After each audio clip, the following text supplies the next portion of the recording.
Budget கோப்பு அனுமதிக்காக மத்திய நிதி அமைச்சர் நிர்மலா சீதாராமனிடம் தொலைபேசியில் தொடர்பு கொண்டு முதல்வர் ரங்கசாமி பேசிய நிலையில் இன்று பட்ஜெட் கோப்புக்கு மத்திய அரசு ஒப்புதல் அளித்துள்ளது. புதுவை சட்டப்பேரவையில் கடந்த மார்ச் மாதம் முழுமையான பட்ஜெட் தாக்கல் செய்யப்படவில்லை. மக்களவைத் தேர்தல் வந்ததும் இதற்கு ஒரு காரணம். அதற்கு பதிலாக 5 மாதங்களுக்கான செலவினங்களுக்கு இடைக்கால பட்ஜெட்டை முதல்வர் ரங்கசாமி சட்டப்பேரவையில் தாக்கல் செய்தார். மக்களவைத் தேர்தல் முடிந்து மாதிரி நடத்தை விதிகள் விலக்கிக் கொள்ளப்பட்டது. இதையடுத்து முழுமையான பட்ஜெட் தாக்கல் செய்ய அரசு நடவடிக்கை எடுத்தது. கடந்த மாதம் ஜூன் 18ஆம் தேதி மாநில அரசின் திட்டக்குழு கூட்டம் துணைநிலை ஆளுநர் CP ராதாகிருஷ்ணன் தலைமையில் தலைமைச் செயலகத்தில் நடந்தது. இக்கூட்டத்தில் அரசு துறைகளும் நிதி ஒதுக்கீடு குறித்து ஆலோசிக்கப்பட்டது. நடப்பு நிதி ஆண்டுக்கு ரூபாய் 12,700 லட்சம் பட்ஜெட் தாக்கல் செய்ய திட்டம் தயாரிக்கப்பட்டது. புதுவை யூனியன் பிரதேசம் என்பதால் மத்திய அரசின் அனுமதி பெற்றே பட்ஜெட் தாக்கல் செய்ய முடியும். இதற்கான கோப்பு மத்திய அரசின் நிதி உள்துறை அனுமதிக்காக அனுப்பி வைக்கப்பட்டது. ஆனால் பட்ஜெட்டுக்கான அனுமதி கிடைக்கவில்லை. மத்திய அரசு அனுமதி கிடைக்காததால் புதுவை சட்டப்பேரவையில் பட்ஜெட் தாக்கல் செய்ய காலதாமதமானது. பட்ஜெட் ஒப்புதலுக்காக முதல்வர் ரங்கசாமி டெல்லி சென்று பிரதமர் மோடி, உள்துறை அமைச்சர் அமித்ஷா ஆகியோர் சந்திக்காதது தொடர்பாக காங்கிரஸ், அதிமுக கட்சிகள் கேள்வி எழுப்பி குற்றம் சாட்டினர். இதனிடையே பட்ஜெட் ஒப்புதல் தொடர்பாக தற்பொழுதைய நிலை பற்றி அரசு உயர் அதிகாரிகளிடம் கூறியதால் பட்ஜெட் கோப்பு மத்திய நிதி அமைச்சகத்திடம் உள்ளது. இதற்கு அனுமதி கிடைக்க 3 வாரங்கள் ஆகும். மத்திய பட்ஜெட் தாக்குதலுக்கு பிறகு அது மத்திய உள்துறையின் அனுமதிக்கு செல்லும். அங்கு 1 வார காலம் அவகாசம் எடுக்கும். மேலும் புதுச்சேரி அரசு பட்ஜெட் கோப்பு அனுமதி குறித்து மத்திய நிதி அமைச்சர் நிர்மலா சீதாராமனிடம் முதல்வர் ரங்கசாமி தொலைபேசியில் பேசியுள்ளார் என அதிகாரிகள் கூறுகின்றனர். இந்நிலையில் பட்ஜெட் ஒப்புதலுக்கு மத்திய அரசு இன்று ஒப்புதல் தந்துள்ளது. சட்டப்பேரவை செயலக வட்டாரங்களில் தகவலின்படி தற்போதுள்ள சூழலை கருத்தில் கொண்டு வரும் ஜூலை 31 பட்ஜெட் கூட்டத்தொடர் ஆளுநர் உரையுடன் தொடங்க வாய்ப்புள்ளது. ஆகஸ்ட் முதல் வாரத்தில் பட்ஜெட் தாக்குதலாகும் என தெரிவிக்கப்பட்டுள்ளது. மத்திய நிதியமைச்சர் நிர்மலா சீதாராமன் தாக்கல் செய்துள்ள பட்ஜெட் சமுதாயத்தின் அனைத்து தரப்பினரின் வாழ்க்கை நிலையை மேம்படுத்துவதாகவும் நாட்டின் வளர்ச்சியை முன்னோக்கி எடுத்துச் செல்வதற்கான பட்ஜெட் எனவும் புதுச்சேரி முதலமைச்சர் ரங்கசாமி வாழ்த்து தெரிவித்துள்ளார். புதுச்சேரி முதலமைச்சர் ரங்கசாமி வெளியிட்டுள்ள வாழ்த்துச் செய்தியில் மத்திய நிதி அமைச்சர் நிர்மலா சீதாராமன் நாடாளுமன்றத்தில் இன்று தாக்கல் செய்த 2024-25 நிதி ஆண்டிற்கான நிதிநிலை அறிக்கையானது ஏழைகள், பெண்கள், இளைஞர்கள், விவசாயிகள் என சமுதாயத்தின் அனைத்து தரப்பினரின் வாழ்க்கை நிலையை மேம்படுத்துவதாகவும் நாட்டின் வளர்ச்சியை முன்னோக்கி எடுத்து செல்வதற்கான பிரதமர் நரேந்திர மோடியின் உத்தரவாதத்தை உறுதிப்படுத்துவதாகவும் அமைந்துள்ளது. நாட்டை வளர்ச்சி பாதைக்கு கொண்டு செல்லும் வகையிலான சிறப்பான பட்ஜெட்டினை சமர்ப்பிக்க வழிகாட்டுதலாக இருந்த பிரதமர் நரேந்திர மோடிக்கு சிறப்பான நிதிநிலை அறிக்கையை தாக்கல் செய்த மத்திய நிதியமைச்சர் நிர்மலா சீதாராமனுக்கு எனது பாராட்டுகளையும் வாழ்த்துக்களையும் தெரிவித்துக் கொள்வதில் மகிழ்ச்சி அடைகிறேன் என குறிப்பிடப்பட்டுள்ளது. புதுவை மாநிலத்தில் பாப்ஸ்கோ ஊழியர்களுக்கான நிலுவை ஊதியத்தை வழங்குதல் உள்ளிட்ட நீதிமன்ற உத்தரவை அரசு விரைந்து செயல்படுத்த வேண்டும் என AIDUC மாநில பொதுச் செயலாளர் சேது செல்வம் வலியுறுத்தியுள்ளார். புதுச்சேரியில் செய்தியாளர்களிடம் அவர் கூறும்பொழுது, புதுச்சேரியில் அரசு சார்பு நிறுவனமான பாப்ஸ்கோ கடந்த 1992ஆம் ஆண்டு தொடங்கப்பட்டது. அதன் மூலம் சத்துணவு தயாரிப்பது, இலவச எரிவாயு விநியோகம், நியாய விலை கடைகளை நடத்துதல் என பல மக்கள் நலத்திட்டங்கள் செயல்படுத்தப்பட்டன. ஆயிரக்கணக்கானோர் பாப்ஸ்கோவில் பணிபுரிந்த நிலையில் கடந்த 2018ஆம் ஆண்டு முதல் அதில் பணிபுரிந்தவர்களுக்கு ஊதியம் வழங்கப்படவில்லை. பாப்ஸ்கோ ஊழியர்களுக்கு நிலுவை ஊதியத்தை வழங்க கோரியும் தினக்கூலி ஊழியர்களை நிரந்தரமாக்க வலியுறுத்தியும் பல கட்ட போராட்டங்கள் நடத்தப்பட்டன. என்ஆர் காங்கிரஸ், பாஜக கூட்டணி ஆட்சியில் முதல்வர், குடிமைப்பொருள் வழங்கல் துறை அமைச்சர் ஆகியோரிடம் பேச்சுவார்த்தை நடத்தப்பட்டது. அதன்படி 5 பேர் குழு அமைத்து பாப்ஸ்கோ நிலை குறித்து அறிக்கை அளிக்கப்பட்டது. அறிக்கை பெறப்பட்ட நிலையிலும் பாப்ஸ்கோ ஊழியர்களுக்கான ஊதியம் உள்ளிட்டவை வழங்கப்படவில்லை. போராட்ட காலத்தில் குடிமைப்பொருள் வழங்கல் துறை அமைச்சர் அளித்த வாக்குறுதியிலும் நிறைவேற்றப்படவில்லை. இந்நிலையில்தான் பாப்ஸ்கோ ஊழியர்கள், ஓய்வு பெற்ற ஊழியர்கள் என 3 மனுக்களை சென்னை உயர்நீதிமன்றத்தில் தாக்கல் செய்தனர். அதன் அடிப்படையில் தற்பொழுது பாப்ஸ்கோ ஊழியர்களுக்கு நிலுவை ஊதியத்தை 12 வாரங்களில் வழங்க புதுவை அரசுக்கு நீதிமன்றம் உத்தரவிட்டுள்ளது. ஆகவே பாப்ஸ்கோ ஊழியர் பிரச்சனைகள் புதுவை அரசு முதல்வரும் மேல்முறையீட்டுக்கு செல்லாமல் நிலுவை ஊதியம் வழங்குதல் உள்ளிட்ட கோரிக்கைகளை நிறைவேற்ற வேண்டும் என என்றார். உயரக மதுபானங்களில் கலப்படம் செய்து விற்பனை செய்யப்படுவதாக வந்த புகாரை தொடர்ந்து கலால்துறை அதிகாரிகள் மதுபான கடைகளில் திடீர் சோதனை மேற்கொண்டனர். புதுவையில் உள்ள மதுபான கடைகளில் வெளிநாடுகளில் இருந்து இறக்குமதி செய்யப்படும் உயர்ரக மதுபானங்களில் சில கொள்ளை லாபம் மீட்டு கலப்படம் செய்து விற்கப்படுவதாக கலால்துறைக்கு புகார் சென்றது. அதன் பெயரில் கலால்துறை ஆணையர் மேத்யூ பிரான்சிஸ் உத்தரவின்படி தாசில்தார் சிலம்பரசன் தலைமையில் கலால்துறை அதிகாரிகள் வெளியூர் பகுதிகளில் உள்ள மதுபான கடைகளில் திடீர் ஆய்வு மேற்கொண்டனர். ஆய்வின் பொழுது அனைத்து மது பாட்டில்களிலும் ஹலோகிராம் ஒட்டப்பட்டுள்ளதா என்றும் பாட்டில்களின் சீல்கள் சரியாக உள்ளதா என சோதனை செய்யப்பட்டது. மேலும் உயர்ரக மது பாட்டில்களில் மாதிரி பாட்டில்கள் சேகரிக்கப்பட்டு ஆய்வுக்கு உட்படுத்தப்பட்ட கலால்துறை அதிகாரிகள் எடுத்துச் சென்றனர். ஸ்ரீ மணக்குள விநாயகர் கலை மற்றும் அறிவியல் கல்லூரியில் 2024-25 ஆண்டு கல்வியாண்டிற்கான முதலாம் ஆண்டு மாணவர் துவக்க விழா சிறப்பாக நடைபெற்றது. புதுச்சேரி மெதஹடிப்பட்டு ஸ்ரீ மணக்குள விநாயகர் கலை மற்றும் அறிவியல் கல்லூரியில் முதலாம் ஆண்டு மாணவர்களுக்கான துவக்க விழா நடைபெற்றது. இந்நிகழ்ச்சியில் ஓசூர் சீனிவாசன், என்ஜிஎன் கோ நிறுவனர் சீனிவாசன் மற்றும் காலாப்பட்டு மத்திய பல்கலைக்கழக கணினி அறிவியல் துறை பேராசிரியர் மனோகரன் ஆகியோர் சிறப்பு விருந்தினர்களாக கலந்து கொண்டு சிறப்புரையாற்றினார்கள். இந்நிகழ்வில் தக்ஷிலா பல்கலைக்கழக வேந்தர் மற்றும் ஸ்ரீ மணக்குள விநாயகர் கல்வி அறக்கட்டளையின் தலைவர் மற்றும் மேலாண் இயக்குநர் தனசேகரன் தலைமை தாங்கினர். மேலும் செயலாளர் நாராயணசாமி கேசவன், பொருளாளர் ராஜராஜன், கல்லூரியின் இயக்குநர் மற்றும் முதல்வர் வெங்கடாச்சலபதி ஆகியோர் வாழ்த்துரை வழங்கினர். நிகழ்வில் கலை மற்றும் அறிவியல் கல்லூரியின் முதல்வர் டாக்டர் எஸ் முத்துலட்சுமி வரவேற்புரையாற்றினார். இந்நிகழ்ச்சியில் சிறப்பு விருந்தினர்கள் சீனிவாசன், என்ஜிஎன்ஓ கோர் நிறுவனர் மற்றும் ஓய்வு பெற்ற SBI வங்கி தலைமைச் செயலாளர் சீனிவாசன் மற்றும் புதுச்சேரி பல்கலைக்கழக தொழில்நுட்ப கணினி பேராசிரியர் மனோகரன் ஆகியோர் உரையாற்றுகையில் நேர மேலாண்மை குறித்தும் பின்தங்கிய நிலையிலிருந்து முன்னேறிய சாதனையாளர்கள் குறித்தும் மெட்டா ஸ்கில் மற்றும் ஸ்டார்ட் அப் தொழில் முனைவோருக்கான விரும்பும் மாணவர்களுக்கு மத்திய மற்றும் மாநில அரசுகளில் பொருளாதார உதவித்தொகை மற்றும் வழிகாட்டுதலை பற்றியும் விளக்கமாக கூறி சிறப்புரையாற்றினார். இந்நிகழ்வில் தக்ஷிலா பல்கலைக்கழக வேந்தர் மற்றும் ஸ்ரீ மணக்குள விநாயகர் கல்வி அறக்கட்டளையின் தலைவர் மற்றும் மேலாண் இயக்குநர் தனசேகரன் அவர்கள் தனது உரையில் ஸ்ரீ மணக்குள விநாயகர் கல்வி குழுமத்தில் செயல்படும் அனைத்து கல்லூரிகளின் சாதனைகள் மற்றும் பாடப்பிரிவுகளின் எண்ணிக்கைகளை எடுத்துக் கூறினார். கலை மற்றும் அறிவியல் கல்லூரி மாணவர்கள் எவ்வாறு தங்கள் திறமைகளை வளர்த்துக் கொண்டு வாழ்வில் சிறந்த சாதனையாளர்களாக தொழில் முனைவோர்களாக உருவாக்க வேண்டும் என்று எடுத்துரைத்தார். கல்லூரியின் செயலாளர் நாராயணசாமி கேசவன் தமது உரையில் கலை மற்றும் அறிவியல் துறை சார்ந்த படிப்புகளுக்கு தொழில் நிறுவனங்களில் உள்ள வேலை வாய்ப்புகளை சுட்டிக்காட்டி வளர்ந்து வரும் டிஜிட்டல் தொழில்நுட்பத்திற்கு ஏற்ப பாடத்திட்டங்களை தாண்டி செயல்திறன் அறிவை வளர்த்துக் கொள்ள வேண்டும் என்று கூறினார். பொருளாளர் ராஜராஜன் தனது உரையில் மாணவர்கள் பாடம் மற்றும் செய்முறை திறனிலும் அதிக கவனம் செலுத்தி முதன்மை நிறுவனங்களில் வேலை வாய்ப்பு பெறவும், உயர்கல்வி நிறுவனங்களில் உள்ள வாய்ப்புகள் மற்றும் போட்டித் தேர்வுகளில் முதன்மை பெற இத்தகைய பாடப்பிரிவுகள் உறுதுணையாக இருக்கும் என்பதை சுட்டிக்காட்டினார். கல்லூரி இயக்குநர் மற்றும் முதல்வர் வெங்கடாச்சலபதி தமது உரைகள் கல்லூரியின் சிறப்பு அம்சங்களையும் சாதனைகளையும் பற்றி எடுத்துரைத்தார். மேலும் அவர் கலை மற்றும் அறிவியல் துறை சார்ந்த படிப்புகளை மாணவர்கள் நன்றாக பயன்படுத்திக் கொண்டு வாழ்க்கையில் சிறந்த நிலைக்கு செல்ல வேண்டும் என்று வலியுறுத்தினார். பெற்றோர்கள் தங்கள் பிள்ளைகளுக்கு அத்தியாவசிய தேவைகளை தவிர ஆடம்பர பொருட்களை தவிர்த்து தங்கள் பிள்ளைகளின் முன்னேற்றத்திற்கு உறுதுணையாக இருக்க வேண்டும் என்றும் கூறினார். இரு அமர்வுகளில் நடைபெற்ற நிகழ்வின் நன்றியுரையினை இயற்பியல் துறை தலைவர் ஜெயவர்தனன், ஆங்கில துறை தலைவர் டாக்டர் ஈஸ்வத் ஜஹான் ஆகியோர் வழங்கினர். புதுச்சேரி கடற்கரையில் சுற்றுலா பயணியை துரத்தி கடத்த வெறிநாயை அப்புறப்படுத்த பொதுமக்கள் கோரிக்கை விடுத்துள்ளனர். புதுச்சேரி கடற்கரையில் 50க்கும் மேற்பட்ட திருநாய்கள் உலா வருகிறது. இந்த நாய்கள் கடற்கரை சாலையில் நடைபயிற்சி செல்லும் பொதுமக்கள் சுற்றுலா பயணிகளை துரத்தி சென்று மிரட்டுவது வழக்கம்.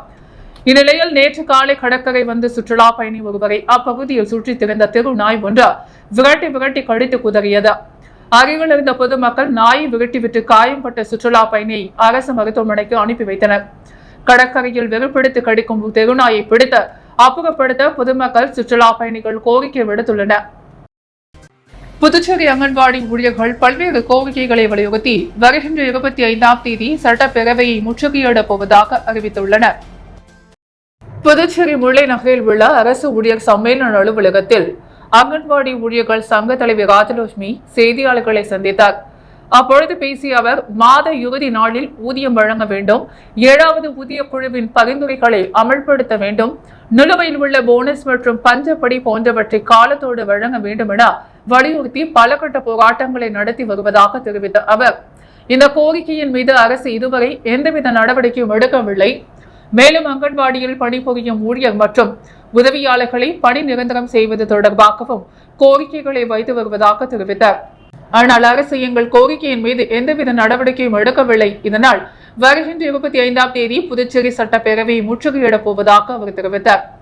பேட்டியின் பொழுது அரசு ஊழியர் சம்மேளன கௌரவ தலைவர் பிரேமதாசன், பொதுச் செயலாளர் ராதாகிருஷ்ணன், செய்தி தொடர்பாளர் கலைமாமணி டாக்டர் நமச்சிவாயம், அங்கன்வாடி ஊழியர் சங்க செயலாளர் தமிழரசி, பொருளாளர் செல்வராணி, அமைப்பு செயலாளர் சத்யா உள்ளிட்ட நிர்வாகிகள் பலர் உடனிருந்தனர். காரைக்கால் அடுத்துள்ள அம்பகரத்தூரில் அமைந்திருக்கும் புகழ்பெற்ற அம்பகரத்தூர் ஸ்ரீ பத்திரகாளியம்மன் ஆலயத்தில் ஆடி முதலாவது செவ்வாய்க்கிழமை முன்னிட்டு ஏராளமான பக்தர்கள் சுவாமி தரிசனம் செய்தனர். காரைக்கால் அடுத்துள்ள அம்பகரத்தூரில் ஸ்ரீ பத்திரகாளியம்மன் ஆலயம் உள்ளது. இவ்வாலயத்தில் ஒவ்வொரு செவ்வாய் மற்றும் வெள்ளிக்கிழமைகளில் காரைக்கால் மட்டுமின்றி வெளியூர்களில் இருந்தும் ஏராளமான பக்தர்கள் வந்து வழிபட்டு செல்வது வழக்கம். சூரனை சம்ஹாரம் செய்த இடம் என்பதால் பத்திரகாளி அம்மன் சூளத்தின் 3 முனைகள் கீழ் நோக்கி இருப்பது போலவும் சம்ஹாரம் செய்வது போல திருச்சூளத்தை கையில் பிடித்திருப்பது இக்கோயிலின் தனிச்சிறப்பு. இக்கோயிலில் உள்ள அம்மன் வழிபட்டால் பில்லி, சூனியம், ஏவல் உள்ளிட்ட பிரச்சனைகள் தீரும் என்பது பக்தர்களின் நம்பிக்கை. இந்நிலையில் பிரசித்தி பெற்ற ஸ்ரீ பத்திரகாளியம்மன் ஆலயத்தில் ஆடி மாதம் முதலாவது செவ்வாய்க்கிழமையை முன்னிட்டு ஸ்ரீ பத்திரகாளியம்மனுக்கு பால், தயிர், சந்தனம், பன்னீர் உள்ளிட்ட பல்வேறு திரவியங்களால் அபிஷேகம் நடைபெற்றது. வண்ண மலைகளால் அலங்கரிக்கப்பட்ட அம்மனுக்கு மகா தீபாராதனை நடைபெற்றது. இதில் ஏராளமான பக்தர்கள் கலந்து கொண்டு அம்மனை தரிசனம் செய்தனர். புதுச்சேரி அரசு கலை பண்பாட்டுத்துறை மற்றும் தஞ்சை திருநக பண்பாட்டு மையம் சார்பில் கவிஞர் ஏகு வாணிதாசனாரின் பிறந்தநாள் விழா சிறப்பாக கொண்டாடப்பட்டது. கவிஞர் ஏகு வாணிதாசனார் புதுச்சேரிக்கு பெருமை சேர்ந்த கவிஞர் பெருமக்களுள் மிகவும் முக்கியமானவர். மகாகவி பாரதியாரை தொடர்ந்து தமிழ் இலக்கிய மறுமலர்ச்சிக்கு வித்திட்டவர். கடவுள், பகுத்தறிவு, இந்திய விடுதலை, சமூக விடுதலை, நாடகம், சிறுகதை, திரைக்கதை, வசனம், பத்திரிகை துறை, அரசியல் என பல்வேறு நிலைகளில் திறம்பட பணியாற்றி தனக்கென தனி முத்திரை பதித்தவர். தமிழ் மொழி, தமிழ் இலக்கியம், தமிழ் பண்பாடு, தமிழர் கலைகள் குறித்த அவர் படைப்புகள் இன்றளவும் நிலைத்து நிற்கின்றன. தொடர்ந்து ஆண்டுதோறும் அவரின் பிறந்தநாள் விழாவை கலை இலக்கிய விழாவாக இத்துறை கொண்டாடி மகிழ்கின்றது. புதுச்சேரி வெங்கடாள் நகர் புதுவை தமிழ் சங்கத்தில் நடைபெற்ற செவாலியர் கவிஞர் ஏகு வாணிதாசனார் பிறந்தநாள் விழாவில் கலை பண்பாட்டுத்துறை இயக்குநர் கலிய பெருமாள் வரவேற்புரையாற்றினார். கலைமாமணி சுமதி தலைமையிலான புதுச்சேரி எழுக்கலை கூடத்தினால் தீர்த்த யாத்திரை குறுங்காவியம் என்ற தலைப்பில் நாட்டிய நாடகம் நிகழ்ச்சி நடைபெற்றது. கவிஞர் வாணிதாசன் படைப்புகளில் வாணிதாசனாரின் இயற்கையோடு இயைந்த வாழ்வு என்ற தலைப்பில் தமிழ்மாமணி தமிழ் மல்லன் கருத்துரை வழங்கினார். அதனைத் தொடர்ந்து முனைவர் சம்பத்குமார், சிவராஜ், கலைமாமணி, டாக்டர் நமச்சிவாயம், முதற் பாவலர் ஆகியோர் சிறப்புரை ஆற்றினர். முன்னதாக ஜனார்த்தனன் தலைமையிலான ஜனரஞ்சனி இசைக்குழுவினர் கவிஞர் வாணிதாசனின் பாடல்களை இசையமைத்து பாடினர். கவிஞர் ஏகு வாணிதாசன் கவிதைகள் குறித்த பேச்சு, மனப்பாடம் மற்றும் கட்டுரை போட்டிகளில் வெற்றி பெற்ற பள்ளி மாணவ மாணவியர்களுக்கு பரிசு, சான்றிதழ் வழங்கப்பட்டது. இந்நிகழ்ச்சிக்கான ஏற்பாடுகளை ஆசிரியர் அருளரசன் செய்திருந்தார். நிறைவாக கலை பண்பாட்டுத்துறை கண்காணிப்பாளர் அருண்ராஜ் நன்றி உரையாற்றினார். செய்திகள் தொடர்கிறது. புதுவை மாநிலத்தில் பிரதம மந்திரியின் வீடு கட்டும் திட்டத்தின் முதல் தவணை தொகை வழங்கும் நிகழ்ச்சியை முதல்வர் ரங்கசாமி தொடங்கி வைத்தார். புதுச்சேரியில் ஆதிதிராவிடர் மற்றும் பழங்குடியினர் நலத்துறை சார்பில் பிரதம மந்திரி வீடு கட்டும் திட்டம் செயல்படுத்தப்பட்டு வருகிறது. இதன்படி மத்திய அரசால் அங்கீகரிக்கப்பட்ட 107 பயனாளிகளுக்கு முதல் தவணை நிதி அளிக்க உத்தரவிடப்பட்டது. பயனாளிகள் ஒவ்வொருவருக்கும் 20 லட்சம் வீதம் 107 பேருக்கு மொத்தம் 2,35 லட்சம் ரூபாய் நிதி உதவி வழங்கப்பட்டுள்ளது. வீடு கட்டும் திட்டத்தின்படி முதல் தவணை நிதி வழங்கும் தொடக்க நிகழ்ச்சி புதுவை சட்டப்பேரவை வளாகத்தில் உள்ள முதல்வர் அறையில் நடைபெற்றது. பயனாளிகளுக்கு முதல் தவணைக்கான உத்தரவை முதல்வர் ரங்கசாமி வழங்கினார். அதனை அடுத்து அவர்களது வங்கிக் கணக்கில் தவணை செலுத்தப்படும் என்று அதிகாரிகள் தெரிவித்தனர். நிகழ்ச்சியில் சட்டப்பேரவைத் தலைவர் செல்வம், பொதுப்பணித்துறை அமைச்சர் லட்சுமி நாராயணன், ஆதிதிராவிடர் மற்றும் பழங்குடியினர் நலத்துறை இயக்குநர் இளங்கோவன் உள்ளிட்டோர் கலந்து கொண்டனர். இந்திய பொருளாதாரம் வளர்ச்சியடைந்துள்ளதாக இன்று தாக்கல் செய்த மத்திய பட்ஜெட் நிதியமைச்சர் நிர்மலா சீதாராமன் பொய்யான தகவலை பரப்புகிறார் என மார்க்சிஸ்ட் கட்சியின் அரசியல் தலைமை குழு உறுப்பினர் ஜி ராமகிருஷ்ணன் தெரிவித்துள்ளார். புதுச்சேரி மாநில மார்க்சிஸ்ட் கம்யூனிஸ்ட் கட்சியின் தலைமை அலுவலகத்தில் செய்தியாளர்களை சந்தித்த மார்க்சிஸ்ட் கட்சியின் அரசியல் தலைமை குழு ஜி ராமகிருஷ்ணன் புதுச்சேரி மாநிலத்தில் ரேஷன் கடைகளை திறந்த இலவச அரிசி, பருப்பு, சமையல், எண்ணெய் வழங்கப்படும் என்ற முதலமைச்சர் ரங்கசாமியின் அறிவிப்பை வரவேற்கின்றோம் என்றும், புதுச்சேரி மாநிலத்தில் மூடப்பட்ட ரேஷன் கடைகள் திறக்க வேண்டும் என 2 ஆண்டுகளுக்கு மேலாக மார்க்சிஸ்ட் கம்யூனிஸ்ட் கட்சி சார்பில் நடத்தப்பட்ட போராட்டத்திற்கு கிடைத்த வெற்றியாகும் என தெரிவித்த அவர், அரசு ஊழியர்கள் RSS அமைப்பில் சேரலாம் என்ற அறிவிப்பை கண்டித்த அவர், மோடி தலைமையிலான அரசை RSS அமைப்பு வழி நடத்துகின்றது. நேரடியாக அரசு நிர்வாகத்தை நடத்தும் RSS அமைப்பின் கொள்கையாக பிரதமர் மோடி செயல்படுகின்றார் என ஜி ராமகிருஷ்ணன் குற்றம் சாட்டினார். தொடர்ந்து பேசிய அவர், தொழிலாளர்களுக்கு குறைந்தபட்ச கூலி ரூபாய் 26,000 உயர்த்த வேண்டும். இதை மத்திய மாநில அரசுகள் நடைமுறைப்படுத்த வேண்டும் என்று தமிழகத்தில் மதுவிலக்கை படிப்படியாக அமலாக்க வேண்டும் என்பதுதான் எங்கள் கட்சியின் வலியுறுத்தலாக இருக்கின்றது. அவரிடம் செய்தியாளர்கள் எழுப்பிய கேள்விக்கு பதிலளிக்கையில், இந்திய பொருளாதாரம் வளர்ச்சி அடைந்துள்ளதாக இன்று தாக்கல் செய்த பட்ஜெட்டில் நிதி அமைச்சர் நிர்மலா சீதாராமன் பொய்யான தகவலை தெரிவித்துள்ளார் என ராமகிருஷ்ணன் தெரிவித்துள்ளார். உப்பிளம் தொகுதிக்குட்பட்ட உடையார் தோட்டத்தில் நடைபெறும் சாலை விரிவாக்க பணியை சட்டமன்ற உறுப்பினர் அனிபால் கென்னடி அதிகாரிகளுடன் ஆய்வு மேற்கொண்டார். புதுச்சேரி உப்பிளம் தொகுதிக்குட்பட்ட உடையார் தோட்டம் சாலை விரிவாக்கம் வேண்டி உப்பிளம் தொகுதி சட்டமன்ற உறுப்பினர் அனிபால் கென்னடியிடம் அப்பகுதியில் வசிக்கும் பொதுமக்கள் வேண்டுகோள் விடுத்திருந்தனர். இதனை ஏற்று சட்டமன்ற உறுப்பினர் உடையார் தோட்டம் சாலையை விரிவாக்கம் செய்வதற்கு முயற்சி மேற்கொண்டார். ஆனால் அந்த சாலையை அமைக்க வேண்டிய இடம் பொறியாளர் இருதயராஜ் என்பவருக்கு சொந்தமாக இருந்த காரணத்தால் சாலை அமைப்பதில் சிரமம் ஏற்பட்டது. உடனடியாக இடத்தின் உரிமையாளர் இருதயராஜை சந்தித்து சாலை அமைக்க இடம் வேண்டினார். கோரிக்கையினை ஏற்ற இடத்தின் உரிமையாளர் சாலை அமைத்திட இடம் அளித்தார். அதனைத் தொடர்ந்து தற்பொழுது அப்பகுதியில் ஒவ்வொருவர் வீட்டிற்கும் தனித்தனியாக கழிவுநீர் தேக்க தொட்டிகள் அமைத்து கொடுத்து சாலை விரிவாக்கத்திற்கு ஏற்பாடுகள் செய்தார். இப்பணிகள் சிறப்பான முறையில் நடைபெற்று வருகிறது. இதனை நகராட்சி இளநிலை பொறியாளர் சண்முகம் மற்றும் பரமானந்தத்துடன் சட்டமன்ற உறுப்பினர் அனிபால் கென்னடி ஆய்வு மேற்கொண்டார்.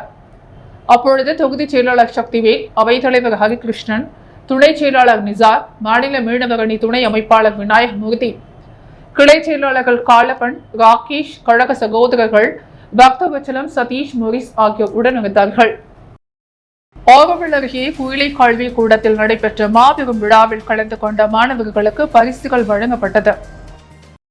விழுப்புரம் மாவட்டம் ஓரவிலில் அடுத்த குயிலாப்பாளையம் பகுதியில் அமைந்துள்ள குயிலை கல்விக்கூடம். இந்த கல்விக்கூடத்தில் பெருந்தலைவர் காமராஜர் பிறந்த நாளையொட்டி முப்பெரும் விழா நடைபெற்றது. விழாவில் மாணவர்களின் கலை, இலக்கியம் உள்ளிட்ட போட்டிகள் நடைபெற்றது. இதில் சிறப்பு விருந்தினராக ஓரவில் பவுண்டேஷன் துணை செயலாளர் ஸ்வர்ணாபிகா IPS கலந்து கொண்ட சிறப்புரையாற்றினர். மேலும் விழாவில் சிறைத்துறை கண்காணிப்பாளர் பாஸ்கரன் மற்றும் ஜெரால்டு மொரிஸ், சீதானந்தம், வெங்கடாச்சலம் உள்ளிட்ட ஏராளமானோர் கலந்து கொண்டனர். இந்நிகழ்ச்சியில் பங்கு பெற்ற மாணவர்களுக்கு பரிசுகள் வழங்கப்பட்டு கௌரவிக்கப்பட்டது. AIDUC புதுச்சேரி மாநில தெருவோர வியாபாரிகள் தொழிலாளர் நல சங்கம் சார்பில் பேரவை கூட்டம் மற்றும் உறுப்பினர் அடையாள அட்டை வழங்கும் நிகழ்வு சாய்பாபா திருமண மண்டபத்தில் நடைபெற்றது. இந்நிகழ்ச்சிக்கு பொதுச் செயலாளர் சேது செல்வம் தலைமை தாங்க நிர்வாகிகள் அந்தோணி, பால கார்த்திகேயன் ஆகியோர் முன்னிலை வகித்தனர். இந்த நிகழ்ச்சியில் புதுச்சேரியில் சாலையோரங்களில் கடை வைத்து வியாபாரம் செய்பவர்களுக்கு பாதுகாப்பு அளிக்க வேண்டும், சாலையோர கடைகளை காவல்துறை, பொதுப்பணித்துறையும் நகராட்சி நிர்வாகம் அடிக்கடி காலி செய்ய சொல்வது கண்டிக்கத்தக்கது என தீர்மானம் நிறைவேற்றப்பட்டது. தொடர்ந்து தெருவோர வியாபார தொழிலாளர்களுக்கு உறுப்பினர் அடையாள அட்டை வழங்கப்பட்டது. இந்நிகழ்ச்சியில் தெருவோர வியாபார தொழிலாளர் நலச்சங்கத்தைச் சேர்ந்த நிர்வாகிகள், வியாபாரிகள் என அனைவரும் திரளாக கலந்து கொண்டனர். புர்ணாகுப்பம் கிராமத்தில் எழுந்தருளி உள்ள பெரியாண்டவர் முனீஸ்வரன் ஓலப்பூர் ஐயனாரப்பன் ஆலயத்தில் திருக்கல்யாண உற்சவம் சிறப்பாக நடைபெற்றது. புதுச்சேரி மாநிலம் அரியாங்குப்பம் கொம்யூன் புர்ணாங்குப்பம் கிராமத்தில் பெரியாண்டவர், வெற்றி விநாயகர், பாலமுருகர், முனீஸ்வரன், கன்னிமார்கள், அகோர வீரபத்ரன் மற்றும் பூரணி, பொற்களை சமேத உலக்கூர் ஐயனாரப்பன் ஆகிய சுவாமிகள் ஒரே இடத்தில் அமைந்துள்ளது. இந்த கோவிலில் பூரணி, பொற்களை சமேத உலக்கூர் ஐயனாரப்பன் சுவாமிகளுக்கு 19ஆம் ஆண்டு திருக்கல்யாண உற்சவம் ஆடி மாதம் முதல் திங்கட்கிழமையான நேற்று நடைபெற்றது. முன்னதாக நேற்று காலை சுவாமிகளுக்கு பால், தயிர், பன்னீர், சந்தனம் உள்ளிட்ட பலவிதமான திரவியங்களால் அபிஷேகம், ஆராதனையும் செய்தார். பிற்பகலில் பொங்கலிட்டு சுவாமிகளை வழிபட்டனர். அதனைத் தொடர்ந்து இரவு 7:30 மணி அளவில் சிறப்பு யாகம் நடத்தி ஓலக்கூர் ஐயனாரப்பன், பூரணி, பொற்களை சுவாமிகளுக்கு திருக்கல்யாண உற்சவம் நடைபெற்றது. தொடர்ந்து திருமண உற்சவத்தில் கலந்து கொண்ட அனைவருக்கும் அன்னதானம் வழங்கப்பட்டது. இரவு 9 மணிக்கு மேல் பல்வேறு வகையான பழங்களை மாலையாக அலங்கரிக்கப்பட்ட உற்சவர்கள் திருமண கோலத்தில் வீதி உலா நடைபெற்றது. திருக்கல்யாண உற்சவத்துக்கான ஏற்பாடுகளை விழா குழுவினர்கள் செய்திருந்தனர். புதுவையின் அன்றாட நிகழ்வுகளை காண பாண்டி ஹெட்லைன்ஸ் யூடியூப் சேனலை சப்ஸ்கிரைப் பண்ணுங்க. தொடர்ந்து எங்களுடன் இணைந்திருக்க பக்கத்தில் உள்ள பெல் பட்டனை பிரஸ் பண்ணுங்க. லைக் பண்ணுங்க, ஷேர் பண்ணுங்க. என்றும் உங்களுடன் பாண்டி ஹெட்லைன்ஸ்.